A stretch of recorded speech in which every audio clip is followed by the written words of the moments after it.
tennis tonight. Get a bottle in your hands and pull up. And if you are KME hated. Hello, and welcome to Inconsequential Souls. Today, I wanted to discuss a little more about the Dagger Weapons in the Soul series and how they've changed throughout each installment. What I'd like to see happen with Dagger Weapons in Dark Souls 3. The problems with them throughout the series, and the current state of their effectiveness in the Soul series as of right now. In addition to any other thoughts that I might have,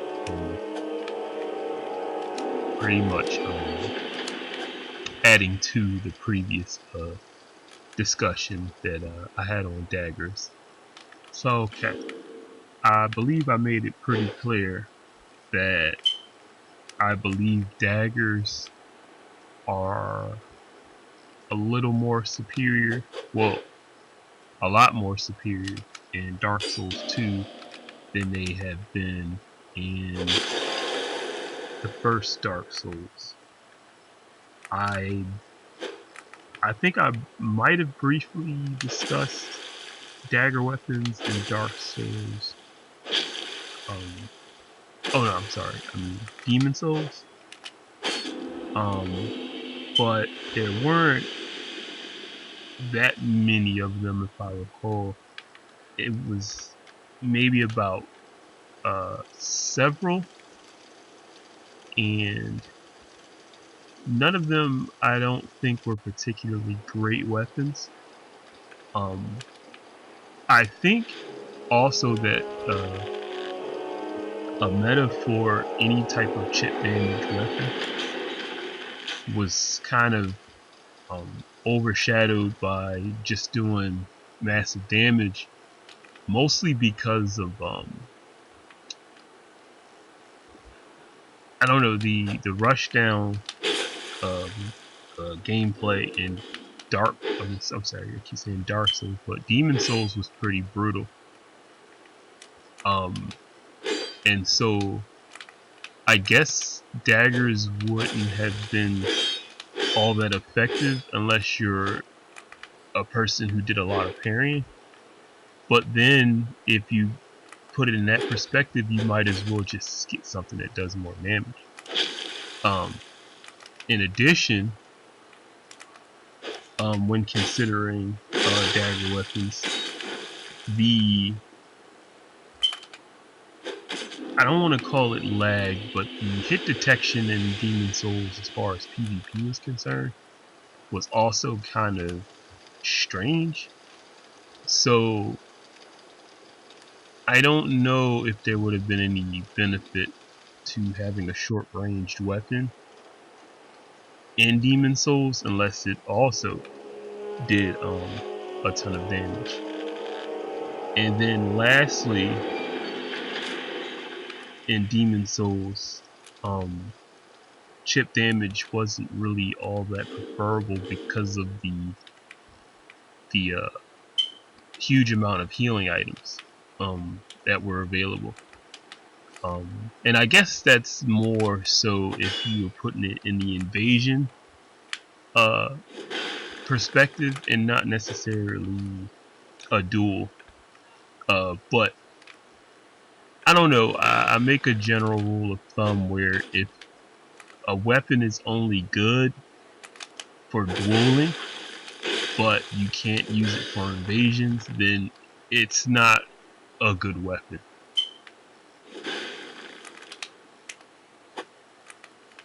Now, that isn't to say that some weapons don't have great concepts.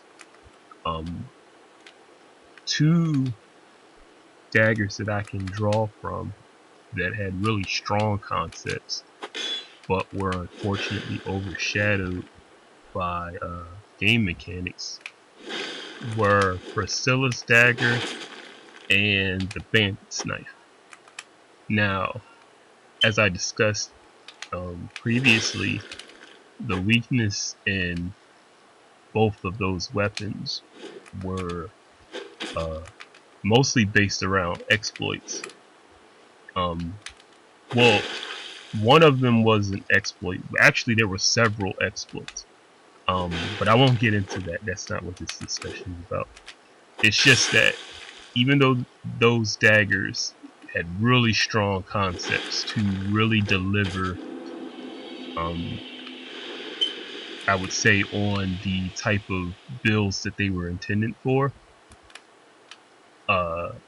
it was overshadowed by other more functioning mechanics that were consistent pretty much no matter what the game threw at you.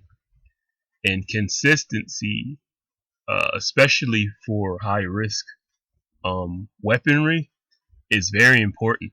You should always be rewarded for your precision and your skill, and never punished.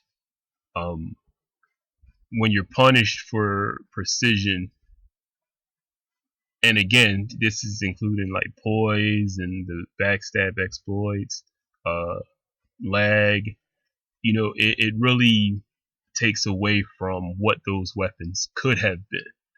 Even though, yes, they do still have very strong concepts. Which brings us to the question of, well, why are dagger weapons so much better in Dark Souls 2? Now, the funny thing about that is, dagger weapons in Dark Souls 2 were good from the very beginning. But again, they kind of ran into the same problem where it's like almost all thief type gear is people will take bits and pieces of thief concepts and gear, but they won't commit to the weaknesses that come with being a thief, which is totally understandable, right? Why intentionally weaken yourself when you can just take all the good stuff and get rid of all the bad stuff? Nobody would, who really wants to win a fight is going to bring weakness into the arena.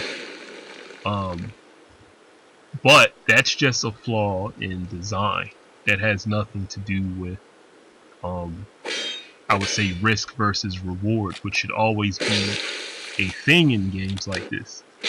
And so, when I bring that up, the thing about dagger weapons is that anyone who uses a thief build or understands knife weaponry knows that knives or short range weapons are synergy based weapons. It's not one of those things where you pick up a dagger and then you become unstoppable. They 9 times out of 10 in most games, daggers are always going to be synergy weapons, and I'm sure there's some exceptions to the rule up there.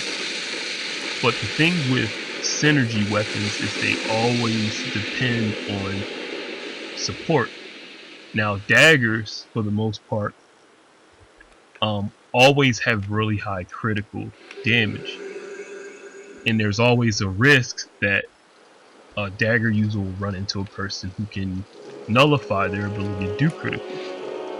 Well, in addition to daggers depending on critical damage, a lot of times they have an extremely short range, and so it requires for the person using it to get up close.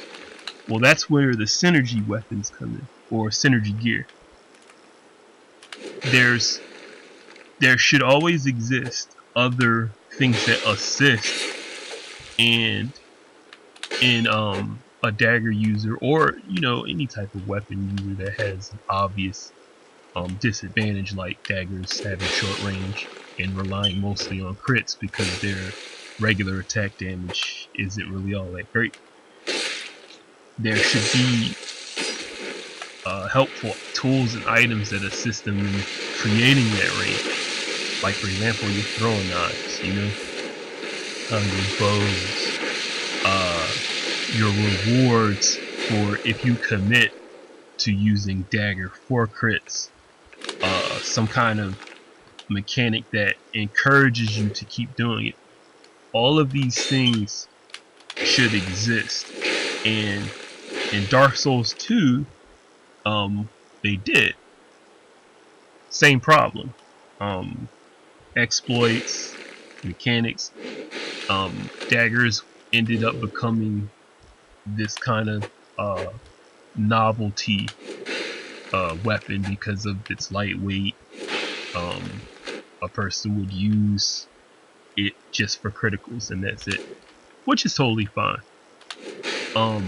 So for a while, daggers kind of were seeing the same issues. Now they were better, in my opinion, in every way going into Dark Souls 2 from Dark Souls 1, but they still ran into problems where the question was, well, why not just use something else? And only with the addition of the DLCs did that change. But before the DLCs, it has to be mentioned that we did kind of see the same problems across the series. Now, this isn't to say that most of the new DLC items were Thief exclusive, but it's just saying that the the game started to acknowledge the fact that not everyone was interested in stacking poise or being armored, and so the risk reward function was introduced to the game, which only made sense when you think about it. But thieves obviously benefited from it, namely uh, ring items like Flynn's ring, or for anyone who is doing more of a poison build that are usually light armored would get benefit from using something like the Sanctum Soldier Gauntlets. And there were a few other additions, I believe, one that reduced poison buildup, and other type of creative things that were introduced to bring more diversity to the table when it came to creating character classes. And that's really important to bring up because of the fact that until the release of the DLCs, I've never really seen that many alternative mage builds. Like either somebody tried to be a pure nuke mage, or they were just like a spell sword, or what you would call a battle mage. But there was never really an alternative for mage. And as a person who isn't really fond of using magic, except for maybe a few pyros here and there, where I would consider myself maybe a utility mage, or there's a specific class that I made for the different types of magic users, which I guess I'll share in another video. But yes, I should be the last one to say something about the weaknesses in the limited amount of mage types that you were able to make in the game. Now, what's funny is in the Dark Souls 3 network test, we got to see um, a bit of an interpretation of what an Academy Assassin might play like, which I totally disagreed with. So I'm going to do a separate video on how to do a proper Academy Assassin and kind of analyze what I hope to see in the future of the series with other obscure classes like Academy Assassin. But this isn't what this is about. Um, I just wanted to kind of express that as a person who's not a magic user, I kind of feel like it's a little concerning that someone like me sees problems. And I'm hoping that they don't continue in the series making more unique builds obsolete, and we get to see or we keep seeing the same things over and over again. Yeah, but one of the bright sides of this that I see, and I was allowed to kind of gather this through observing the network test, is that the sword arts or weapon arts might just be the game changer that's been needed for I guess more alternative builds for quite a while now. Whereas I remember when I was using the thief build in Dark Souls 2, and I was still experimenting with different ways to mix up my gameplay. One of the more useful items I used to use, and this isn't a thief exclusive item, so I'm not gonna speak at length about it. But one of the more useful items that I ran into was called a Bone Fist. Now, the Bone Fist was good because it allowed you to kind of change up the speed and I guess the pattern of attack that you would deliver when fighting, and especially a good opponent who was really good at reading movements, and it allowed you to get that little bit of switch up that would give you an edge, which is what playing Thief is all about, is being unpredictable. And what was really neat about that weapon was that it was very difficult to see. So if I was wielding something like a dagger and a buckler, and I wasn't really getting good parry reads from an opponent, and it was more than likely I wasn't going to get a parry, I could, do a quick strafe or a quick pivot switch to the Bone Fist really quickly and have them barely notice and get them with a nice southpaw attack. And the Bone Fist had all different types of tricks, but not to get too much into it, but the sword arts kind of remind me of that kind of gameplay, and it would be interesting to see the different sword arts that they come up with for the Dagger Weapons, which unfortunately wasn't something that we were allowed to observe in the network test. So I don't know. I guess we'll just have to wait and see. But this has been Inconsequential Souls, and I hope to see you next time.